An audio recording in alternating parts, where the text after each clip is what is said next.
Good morning friends.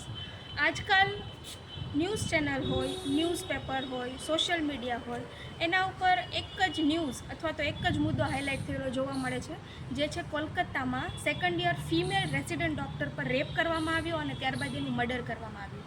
આ news સામે આવ્યા પછી લોકો જાગૃત થઈ ગયા છે, એક્ટિવ થઈ ગયા છે અને ચિંતામાં પણ મુકાઈ ગયા છે કે એક ડૉક્ટર કે જે લોકોનો જીવ બચાવે છે, ભગવાનનું બીજું રૂપ ગણવામાં આવે, જો એ બેનો દીકરીઓ અત્યારે હોસ્પિટલમાં સેફ નથી તો પછી અમારી બેનો દીકરીઓનું શું?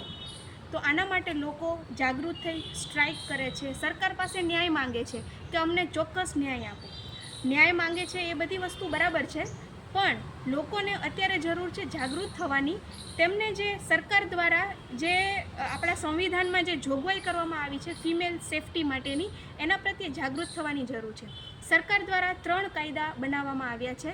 એક છે ICC કમિટી, એટલે કે ઇન્ટરનલ કમ્પ્લેન્ટ કમિટી. જો કોઈ વર્ક પ્લેસ પર જ્યાં મેલ ફિમેલ બંને કામ કરતા હોય અને ફિમેલ સ્ટાફને એવું લાગે છે કે ભાઈ આ જગ્યા ઉપર મારી સાથે બાયસ થાય છે, મારું મેન્ટલી ફિઝિકલી અબ્યુઝ થાય છે, તો આ કમિટીની અંતર્ગત એ ફરિયાદ કરી શકે છે. બીજું છે નિર્ભયા કમિટી અથવા તો sexual harassment committee at workplace. આ કમિટીની અંદર મેલ ફિમેલમાંથી જો મેલ સ્ટાફ દ્વારા ફિમેલ સ્ટાફ પર મેન્ટલી ફિઝિકલી અબ્યુઝ કરવામાં આવે તો આ કમિટી અંતર્ગત જોગવાઈ કરી શકે છે.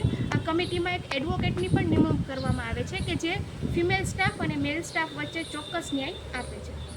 ત્રીજું છે NCW સેલ, એટલે કે નેશનલ કમિશન ફોર વિમેન, અને આ સેલ અંતર્ગત ઘણી ફિમેલ જે છે કે જે આવા વાયોલન્સથી પીડિત હોય છે આ સેલની અંતર્ગત ફરિયાદ કરી શકે છે અને ચોક્કસ ન્યાય મેળવી શકે છે.